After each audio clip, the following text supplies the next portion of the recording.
초등학교를 다니는 아들이 있었는데 엄마는 교회를 열심히 다니는 엄마이고 아빠는 교회를 다니지 않는 불신자였습니다.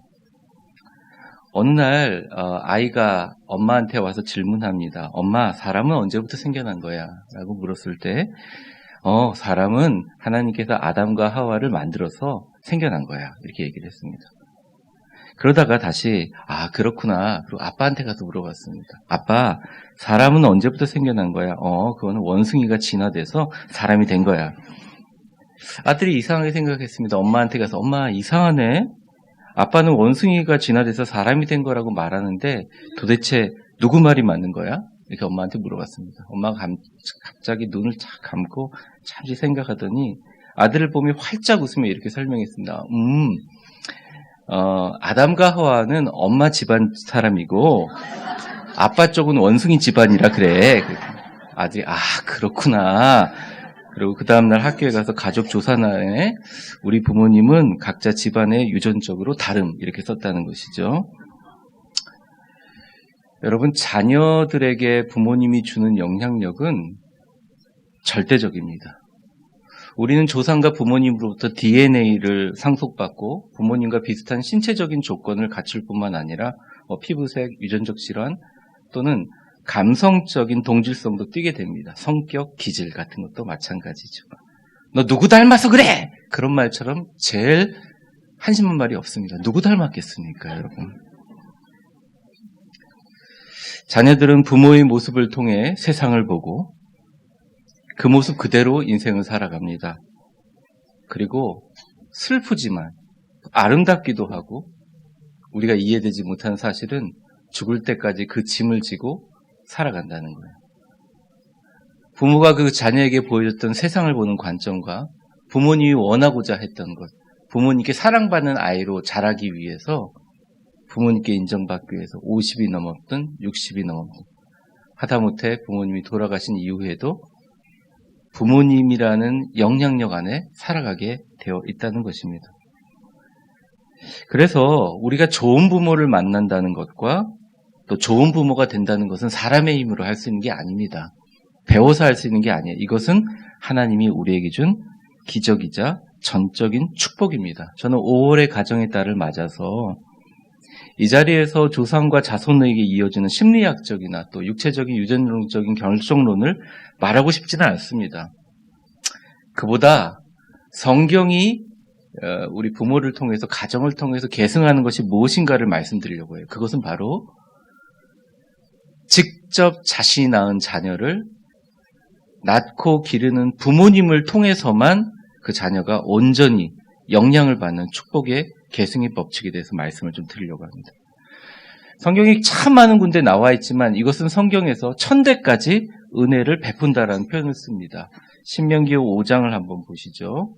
9절을 제가 읽을 테니까 10절을 여러분들이 같이 읽어주세요. 그것들에게 절하지 말며 그것들을 섬기지 말라. 나 내 하나님 여호와는 질투하는 하나님인즉 나를 미워하는 자의 죄를 갚되 아버지로부터 아들에게로 3, 4대까지 이르게 하거니와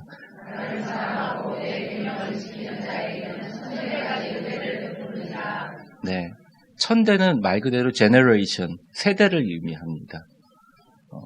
1000번의 generation, 한 세대가 30년이라고 한다면 3만 년까지 은혜를 베푼다는 표현이 되겠죠. 그러니까 영원히 은혜를 베푼다는 표현입니다.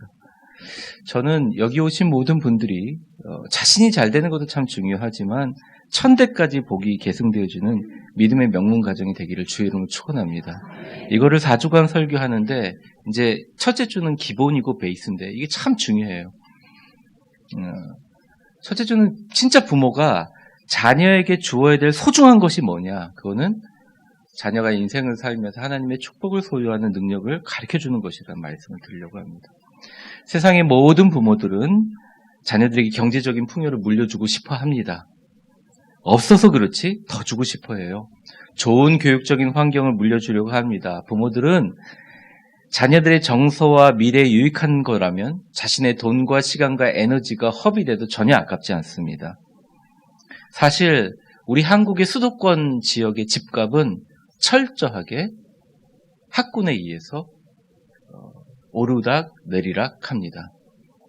서울에서 목회할 때 한 분이 오셔서 구청장님과 시장이 오셔서 어떻게 하면 이 도시를 발전시킬 수 있고 이 도시에 좋은 분들이 유입될 수 있냐고 물었을 때 제가 대답한 말은 한마디였습니다. 기도하라, 말씀 보라 이런 말씀도 드렸지만 사실은 그분에게 그런 말씀 드렸습니다. 그 지역에 있는 학교에 최고의 투자를 하시고 최고의 좋은 선생님이 오시기만 하면 자연적으로 그 도시의 질이 높아지고 서로 그 도시로 오게 하려고 할 것입니다. 대부분의 사람들은 자녀들이 미래를 보장받을 수 있는 명문대학에 입학시키기 위해 최선을 다합니다. 모든 관계와 능력을 동원해서라도 생물학적인 자신의 유전자의 지도가 새겨져 있는 나의 자녀가 이 험한 경쟁사회에서 살아가기에 필요한 모든 것을 잘 마련해 주는 것이 우리 한국 부모들이 자녀를 향한 배려와 사랑이라고 생각합니다. 그런데 성경은 이 시대를 살아가는, 대한민국을 살아가는 또 크리스찬 부모들은 달라야 된다고 얘기합니다. 오늘 본문의 기초가 된 로마서 12장의 서두 2절에 보면 이렇게 나와 있습니다. 같이 읽어봅시다. 시작.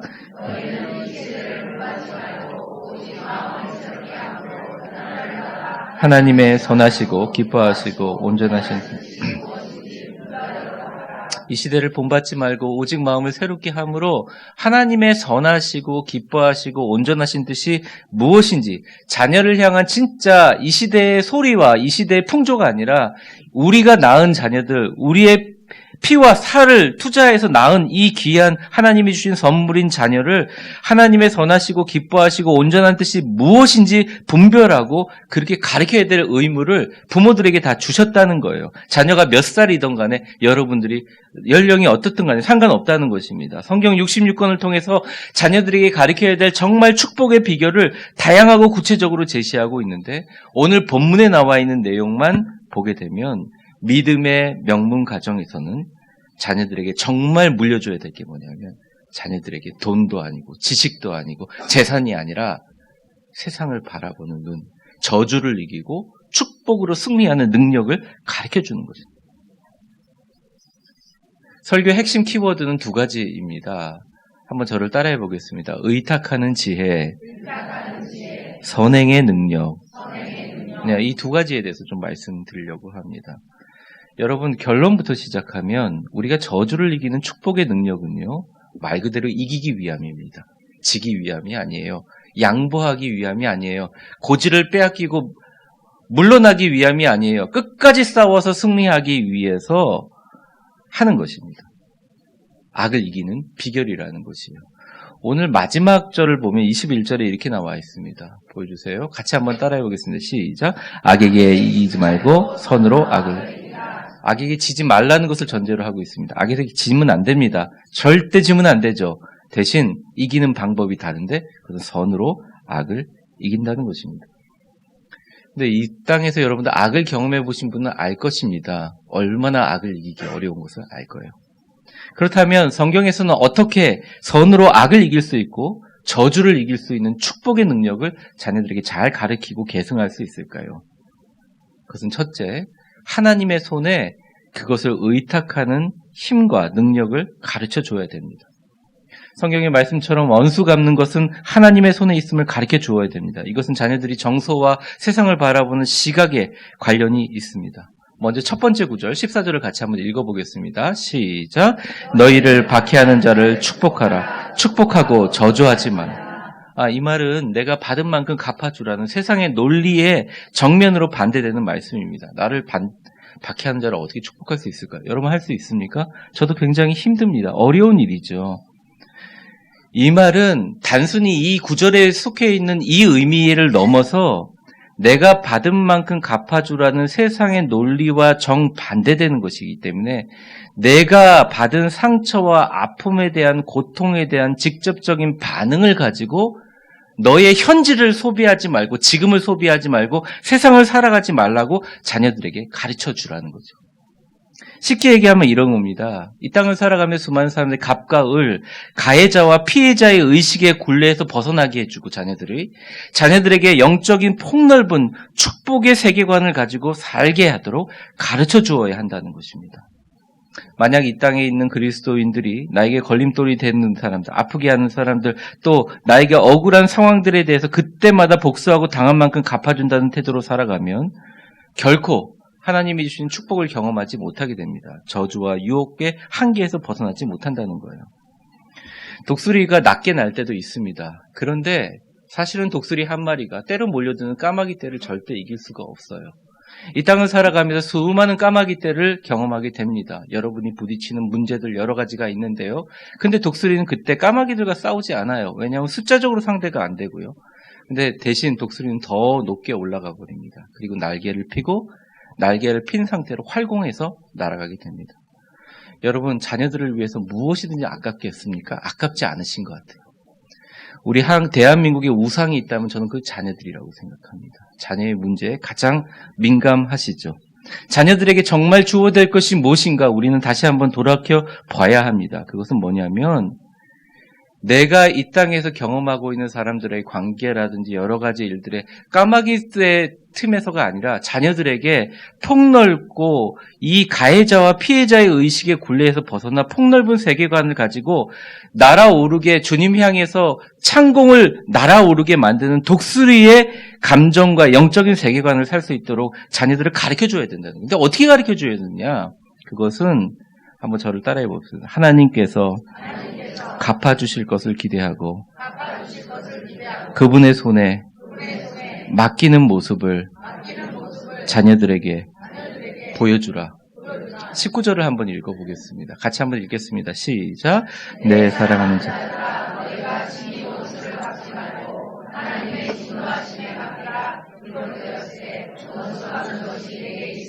내가 갚아주리라. 네. 19절에 들은 사랑하는 자들아, 의로우신 하나님께서 원래 불의한 것을 그냥 내버려두지 않으심으로 그 하나님의 진노하심을 믿고 맡겨두는 것이 하나님을 의지하는 자녀들의 바른 태도라는 것입니다. 초도에 말씀드린 대로 자녀들은요, 아무리 나이가 먹어도 자녀들입니다. 부모님들은요, 아무리 나이가 먹어도 자녀들은 늘 자녀인 거예요. 자녀들은 부모님들이 세상을 향해서 보이는 반응을 통해 자신만의 세상을 보는 시각들, 자신만의 정서와 세계관들을 형성해 갑니다. 우리가 사는 세상은 불합리하고 때로는 억울하고 예상치 못할 혼란들로 가득합니다. 이 땅에 사는 자녀들은 그것에 대해서 반응하는 부모님들을 보면서 불합리한 세상에 대해서 때로는 저항하고 불평하고 이는 이, 눈은 눈, 박해는 박해, 저주는 저주로 대갚아주는 즉각 반응하는 세계관을 갖기가 참 쉽습니다. 이것은 낮은 창공에서 서로 먹을 것을 갖고 싸우는 독수리의 싸움 같은 것들이죠. 그래서 옛날 자녀들보다 지금은 자녀들이 어려도 세상을 더 잘 알아요. 부모님보다 더 완고하기도 합니다.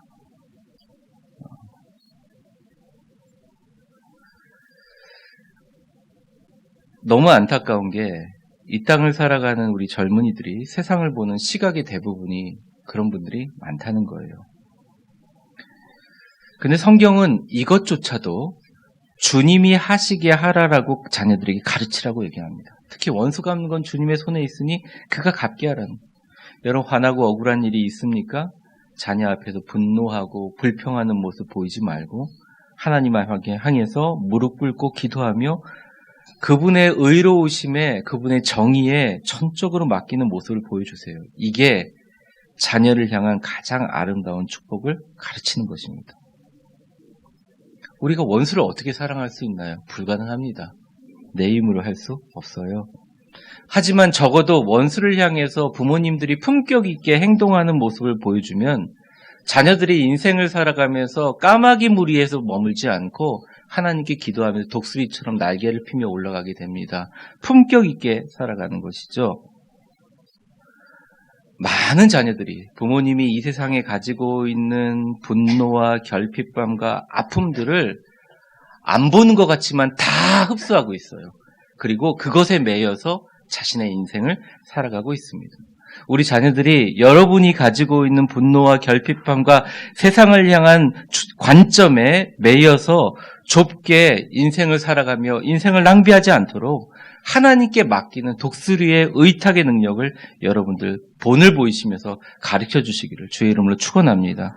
같이 손잡고 부부끼리 기도하고 자녀들과 기도하면서 하나님의 손에 의로운 손에 맡기는 모습을 몸으로 본을 보이면 자녀들이 때때로 인생을 살아가면서 아무리 축복이 있더라도 어려움도 이기고 고통도 이기고 억울한 일도 생기고 사람이나 세상이나 상황 때문에 힘들어할지 몰라도 적어도 그렇게 교육받은 자녀들은 사람과 상황과 세상에 매몰되지 않고 그 순간 하나님의 의로운 손을 보게 됩니다. 하나님을 향해 기도하게 됩니다. 하나님의 놀라운 공급하시는 축복을 따라 살아가게 됩니다.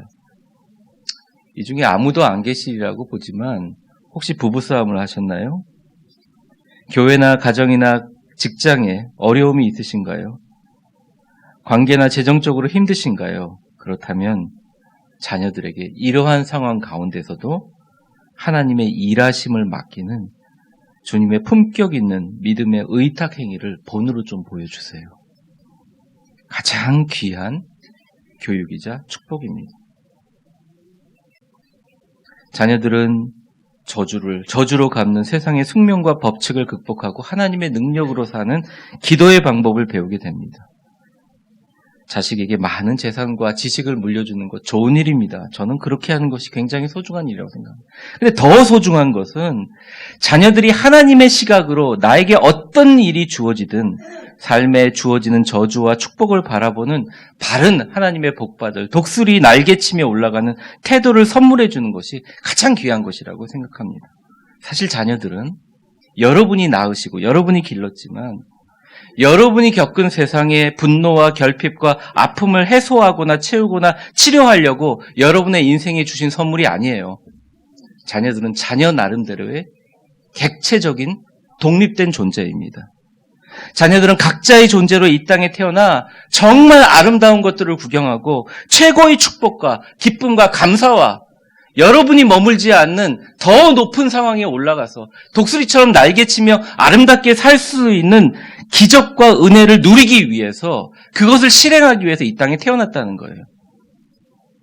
그러므로 여러분 자녀들에게 최고의 것을 주시기 바랍니다. 그것은 주님의 손에 맡기는 기도와 의탁과 축복의 품격을 가르쳐 주세요. 우리 옆 사람 한번 축복해 보겠습니다. 자녀들에게 밝고 좋은 것을 뿌리세요. 하나님께서 반드시 밝고 좋은 열매를 맺게 하십니다. 그러니까 첫 번째가 그건 거예요. 그러니까 제가 믿음의 명문 가정 시작하면서 대부분의 여기서 벗어나지 못하는 거예요. 자녀들이 나보다 잘 살기를 원하시지만 사실은 완전 다른 품격의 인생을 살기를 진짜 원하시는 분이 계시다면 어려운 일이 있을 때 부모님의 모습을 통해서 자녀들에게 그렇게 보여주는 것이 부모의 의무이자 그것은 바로 축복의 도구라는 것입니다. 이것은 자녀가 할 수 있는 게 아니에요. 부모된 여러분들이 할 수 있다는 것입니다. 두 번째입니다. 선한 것을 행하는 것이 얼마나 축복이고 능력인지를 자녀들에게 가르쳐줘야 합니다. 저주보다 축복이 더 능력이 있다는 것을 좀 가르쳐줘야 될 것 같습니다.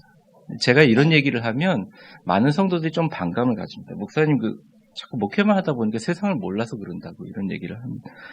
그것도 일리가 있는 것 같습니다. 저는 이 세상의 모든 교육 프로그램에 대해서 작은 믿음이 있습니다. 저는 우리 교회 교사 선생님들뿐만 아니라 이 땅에서 선생님을 하시는 분들에 대한 존중감이 있습니다. 왜냐하면 그분들이 영어나 수학이나 또 과학을 가르치고 또 아이들이 배우기도 하지만 그 속에 사람과 사람 사이에 지켜야 될 적어도 이 사회의 건강한 구성원으로 갖춰야 될 교양과 덕목들을 같이 익히고 가르쳐 주시는 분들이라는 생각하는 존경심이 있습니다. 그런 또 신뢰가 있습니다. 그것이 어떻게 보면 교육의 근본 목표이기도 하고 모든 이 땅에 존재하는 사회가 추구해야 될 교육의 근간적인 목표이죠. 문제는 이 본질적인 교육의 목표가 아이들 사이에 무한 경쟁과 입시와 투쟁으로부터 전쟁으로부터 이 현실에 적용되지 못한다는 점이 안타까울 뿐입니다. 사실은 그러기에 이 시대를 살아가는 크리스찬 부모들은 특별히 자녀들에게 선을 행하고 공정하게 플레이하는 것들 그리고 선을 행하는 것의 가치와 축복과 영향력을 그들에게 가르쳐야 한다는 것입니다. 그리고 그것을 위해서 기도하는 습관을 자녀들에게 계승해야 한다는 것이죠. 선을 행한다는 것은 대상이 친구들과 선한 사람들만 하는 것이 아니라 악인들에게도 누구에게도 적용되는 것입니다. 17절을 보면 그런 내용들이 나와 있죠. 같이 한번 읽어보겠습니다. 시작. 아무에게도 모든 사람 앞에서 네, 악을 악으로 갚는 것이 자녀들에게 어떤 영향을 줄까요? 자녀들은 아버지, 어머니, 부모님이 악으로 악을 갚으시니 참 속 시원합니다. 이렇게 반응하는 자녀들도 있을 수 있습니다.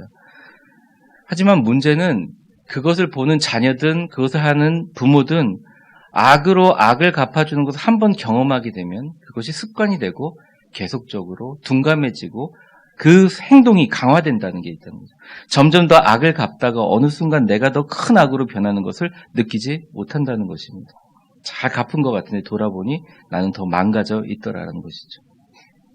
자녀들의 인생을 정말 축복하고 싶고 믿음의 명문 가정의 기틀을 자녀들부터 세우고 싶다면 가장 중요한 것이 이러한 악순환의 울타리로부터 완전히 탈피하는 모습을 자녀들에게 의식적으로 보여줄 필요가 있다는 것입니다.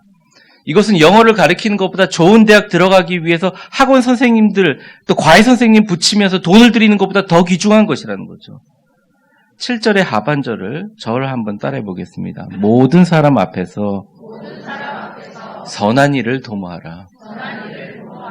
모든 사람, 선한 사람, 악한 사람 다 마찬가지지만 진짜 이 모든 사람 앞에서라는 진짜 뜻은 여러분의 삶을 자세하게 느끼고 흡수하는 자녀들까지도 포함된다는 거죠.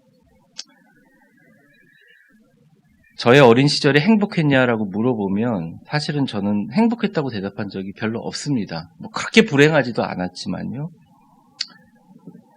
저는 어렸을 때부터 저희 부모님을 보면서 저희 아버님, 어머님, 장로와 권사로 교회를 섬기면서 교회나 노회 그리고 여러 상황 속에서 너무 억울하게 그 짐을 지고 참으시는 부모님들의 모습을 많이 보고 자랐습니다. 저는 젊은 혁이의 그 모습을 보고 너무 속상했고 부모님 참 바보 같다 그런 생각을 많이 했습니다. 알면서도 교인이기 때문에 사기당하고 교인이기 때문에 참으시고 교회를 위해서 너무 많은 희생을 하는 것을 보며 답답했습니다. 이렇게까지 할 필요가 있나 생각을 많이 했어요. 하나님을 원망하기도 했습니다. 어릴 적의 일이죠. 그리고 매일 우리한테는 얘기하지 못하지만 우리가 잔 거 같이 확인이 되면 소파에 나가서 엎드려 울면서 기도하고 찬송하는 부모님의 모습이 보기 싫을 때도 있었습니다. 근데 돌이켜보니까 제가 목회를 하면서 그것이야말로 주님이 저에게 또 부모님이 저에게 주신 가장 귀한 가르침이라는 것을 깨닫게 되었습니다. 저는 확신하는 게 있습니다. 여러분의 확신과는 좀 다를 수 있어도요. 저는 그 부모님의 가르침과 기도와 축복의 선행은 반드시 후대인 저를 통해서 또 저희 자녀를 통해서 열매를 거두게 하실 것을 알고 있습니다. 전 반드시 하나님께서 멋지게 사용할 겁니다. 지금도 너무 멋지게 사용하고 계시는데요. 더 멋지게 사용할 것이라는 그런 믿음이 있습니다. 자녀들에게 선행의 힘을 가르쳐주죠. 선행은 힘이 있습니다. 돈이든 정성이든 기도든 그 마음에 선한 마음을 담아서 하나님을 위해서 하는 행위들을 하나님께서 잘 갚아주십니다. 저 같은 경우는, 특별히 저희 가족 같은 경우는 최소한 2배로 갚아주세요. 때로는 100배로 갚아주실 때도 있습니다. 여러분 자녀들에게 선행의 힘과 능력에 대해 확신을 가지고 잘 가르치십시오. 18절에 보면 이렇게 나와 있습니다. 같이 읽어보겠습니다. 시작. 할 수 있거든 너희로서는 모든 사람과 더불어 할 수 있거든이라는 말은요. 가능하면 환경이 허락되면 이런 뜻을 가지고 있고 if it is possible 이라는 말 자체가 할 수 있거든만 하라는 말이죠. 할 수 없으면 하지 말라는 것입니다. 그러니까 이것은 화목하는 것도 경계가 있다는 거예요. 모든 사람과 더불어 화목하라. 앞뒤가 다른 사람, 나를 칭찬하는 사람, 나를 위해서 기도하는 사람, 나에게 좋은 영향, 나쁜 영향을 미치는 모든 사람과 더불어 화목하라는 것입니다. 여기서 화목은 깔깔대고 웃으며 그들의 의견을 동조하라는 것도 아니고 비굴하게 의견을 가지지 못하고 있으라는 것도 아니고 그들이 악한 계획에 동조하라는 말은 절대 아닙니다. 이 화목은 히브리어 원어로 인해서 샬롬을 의미합니다. 샬롬은 공동체를 유지하기 위해 힘과 노력이 들어가서 유지되는, 희생과 싸움을 통해서 유지되는 평화를 의미합니다. 이 의미는 이겁니다. 할 수 있거든. 하나님이 주신 공동체인 가정을 깨트리기 위해, 하나님이 주신 영적 공동체인 교회를 깨트리지 않기 위해 각자의 짐을 지라는 것입니다. 때로는 참아야 될 것은 참고, 풀어야 될 것을 베풀어야 될 것을 베푸면 하나님만을 생각하고 하나님의 공동체만을 생각해라. 가능하면 그렇게 해라. 될 수 있으면 그렇게 해라. 왜 해야 됩니까? 왜 그런 말과 행동을 자녀들에게 가르쳐야 됩니까? 하나님이 다 알고 계시기 때문입니다. 보고 계시기 때문입니다. 언젠가 주님의 심판대 앞에 다 드러날 것이기 때문입니다. 그래서 남들 눈치 때문이 아니라 주님 생각하며 의식하며 선한 행동을 쌓아가고 본을 보이고 가르치면 엄청난 축복이 너에게 있을 것이다 라는 뜻이지요. 이어지는 20절에 보면 이렇게 나와 있습니다. 같이 한번 읽어보겠습니다. 시작. 내 원수가 줄이거든 먹이고 목마르거든 마시게 그리함으로 내가 숯불을. 성경 구절 가운데 가장 잘못 해석되어지는 성경 구절 중에 하나입니다. 많은 분들이 이 성경 구절을 이렇게 생각합니다. 원수가 어렵고 줄이고 힘들면 잘 먹이고 목마르거든 마시게 해주면 그들이 죄책감이 생겨서 마치 머리에 숯불을 올려놓은 것처럼 낯뜨겁고 양심의 가책과 심적 고통을 이렇게 회개하게 되는 결과를 이룬다는 표현으로 이해합니다. 이건 구약적인 관점이에요. 그런데 이 구절을 이해하려면 신약시대의 유대의 풍습과 배경을 알 필요가 있습니다. 당시에는 난방과 치사용으로 화롯불을 사용했어요. 근데 그 화롯불 하나를 가지고 집안 전체를 데울 수 있는 구조가 됩니다. 근데 가장 중요한 것은 화롯불을 잘 유지하는 거예요. 화롯불을 잘 유지하기 위해서 그 불씨를 꺼트리거나 남에게 주는 일은 용납될 수가 없습니다. 그런데 혹시나 실수로 그 화롯불을 꺼트리는 경우가 있어요. 근데 이웃에게 빌려도 절대 빌려주지 않습니다. 근데 정말 사정사정해서 그 이웃들에게 가서 난방과 치사용으로 쓸 화롯불을 좀 빌려주려고 요청을 했을 때 그 화롯불을 빌려주면서 이 화롯불 가지고 용기에 담아서 머리에 이고 당신의 집으로 가십시오 하는 것이 그 당시에 최고이고 대단하고 큰 친절이었다는 것이죠. 그러니까 이 성경 구절 20절 한번 보여주세요. 이 구절은 이렇게 해석하는 것입니다. 너희 원수가 배고프고 힘들 때 먹이고 마실 것을 주라. 그렇게 하면 원수들에게 너가 최고의 대단하고 큰 친절인 너희 집에서 피운 난방의 도구인 숯불을 나눠줘서 그의 머리 위에 딱 쌓아서 갖다 주게 하는 가장 큰 친절이다라는 뜻이 정확한 뜻입니다. 이 말은 무슨 뜻이냐? 원수들에게 무슨 것을 베풀 때 이 사람이 회개하겠지. 이러면 감동하겠지. 기대하지 말라는 거예요. 그들이 회개하는 것 기대하지 말고 그들에게 뭐 벌이 오는 것 기대하지 말고 진짜 순수한 마음으로 자녀들 보는 앞에서 자신도 순수한 마음으로 계속 베풀어라. 침묵하면서 기도해라. 그러면 이긴다. 그래야 이긴다. 그래야 축복의 도구로 쓰임받을 수 있다. 왜냐? 하나님이 알고 계시고 보고 계시기 때문이다. 이것을 자녀에게 가르쳐주면 그 자녀들이 승리하리라. 내가 너를 축복하리라 하는 믿음의 명문 가정의 축복의 법칙을 가르쳐주는 것입니다. 이것이야말로 저주를 이기는 축복의 능력이라는 것이죠. 우리는 한탄을 합니다. 우리 자녀들이 왜 우리 때와 같이 신앙생활을 잘 하지 않지? 우리의 청년들이 왜 내가 젊었을 때 교회 섬기는 것처럼 섬기지 않지? 왜 우리 자녀들이 이 땅의 세상을 향해서 힘있게 활기 있게 세상을 개척해 나가면서 우리 아무것도 없을 때 이렇게 했는데 우리 자녀들이 이렇게 하지 않지? 라고 한탄하며 살아가지만 그 밑바닥을 가만히 우리 자신을 살펴보면 우리가 얼마나 그들에게 이 땅을 살아가면서 하나님의 높은 비전을 바라보며 살아갈 수 있는 축복의 법칙을 가르쳐 주었는지 다시 한번 생각해 보게 됩니다. 하나님의 손에 맡길 뿐만 아니라 아무것도 바라지 말고 사람들에게 선행을 베푸는 것 자체가 그 사람이 가지고 있는 하나님의 축복의 은혜의 법칙이라는 것을 가르쳐주는 게 바로 저주를 이기는 축복의 능력이라는 것이죠. 어느 한 가정의 남편이 굉장히 무더운 날에 교회 식구들을 초대했습니다.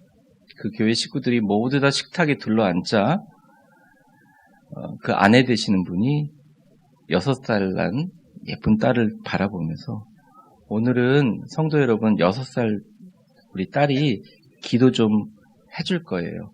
기도 좀 해줄래? 이렇게 딸에게 얘기했습니다. 딸은 엄마를 똑바로 쳐다보면서 눈으로 얘기했습니다. 엄마, 난 뭐라고 해야 되는지 모르겠단 말이야. 이렇게 얘기했습니다. 엄마는 조용히 딸을 바라보면서 눈을 부라리며 위협하며 이렇게 얘기했습니다. 엄마 기도하는 소리 들었잖아. 그대로 하라고. 이렇게 얘기했습니다. 그러자 놀란 6살 딸이 놀라서 눈물을 글썽이며 고개를 숙이며 훌쩍거리듯이 이렇게 기도했다고 합니다. 실제로 일어난 일이죠. 오 하나님, 어쩌자고 이 무더운 날에 이 많은 사람을 보내시고 도대체 눈치 없는 이분들은 왜 이렇게 많이 오시게 하셨습니까? 예수님의 이름으로 기도합니다. 아멘. 여러분 옆 사람 축복해 보겠습니다. 자녀에게 축복의 씨앗을 많이 뿌리세요. 뿌린 대로 하나님께서 멋지게 거두게 하십니다. 결론을 맺겠습니다. 제가 여러분 25년 동안 목회하면서 어린이주일 설교를 얼마나 많이 했을 것 같습니까? 사람들한테 가서 어린이주일 설교는 대부분 그렇습니다. 어린이 같이 갖지 않으면 천국에 들어갈 수 없다. 어린이처럼 순수한 마음을 가져라. 근데 정말 요즘의 세상을 보면 어른들이 다 어린이 같습니다. 너무 순수해요. 정치인들도 너무 순수해요. 막 싸워요. 제가 보면서 도대체 이 설교는 별 필요 없다는 거죠. 어린이를 향해서 할 필요가 없어요. 저도 마찬가지고 요즘의 성도들, 이 땅에 살아가는 현대인들이 전부 다 애들 같아지는 것 같아요. 중요한 것은 지금 뭐냐면 우리의 다음 세대들이 위험하다는 것이죠. 우리 다음 세대들이 가장 좋은 것을 줘야 되는 것이 부모의 책임인데 이 책임은 사람이 준 게 아니라 하나님이 우리에게 주신 것이라는 것입니다. 성도 여러분, 어린이 주일을 맞아 자녀들에게 좋은 씨앗을 선별해서 심어주시고 그것을 잘 자랄 수 있도록 도와주세요. 하나님의 손에 맡기는 의탁을 가르치시고 하나님이 하실 수 있게 맡기는 기도의 습관을 가르치시고 저주를 저주로 갚지 않고 오히려 그들에게 더 선한 행동을 아무것도 바라지 말고 베풀어서 그 사람이 받을 수 있는 복의 한계를 넘어서는 엄청나고 위대한 하나님의 복을 누리는 까마귀 떼가 아니라 더 높이 활공하여 나르는 독수리의 축복의 영적 패러다임을 심어주는 것이 바로 우리의 삶이라는 것입니다. 이 어린이 주일에 세상 사람들과 같이 자녀들에게 친구들을 밟고 딛고 이겨라. 너만 잘 되면 된다. 당한 대로 갚아줘라. 안 갚으면 너는 참 바보 같은 놈이다. 라고 말하는 이 시대에 자녀들을 향한 과연 하나님의 선하시고 기뻐하시고 온전한 뜻이 무엇인지 오늘 말씀을 통해서 잘 발견하고 가르치셨어요. 우리 자녀들이 이 세상에서 하나님의 능력으로 저주를 이기고 축복의 능력으로 세상과 하나님의 존귀함을 받는 그런 축복의 다음 세대, 천대까지 이어지는 위대한 교회 모든 하나님과 세상을 감동시키는 믿음의 명문 가정이 되시기를 주의 이름으로 축원합니다.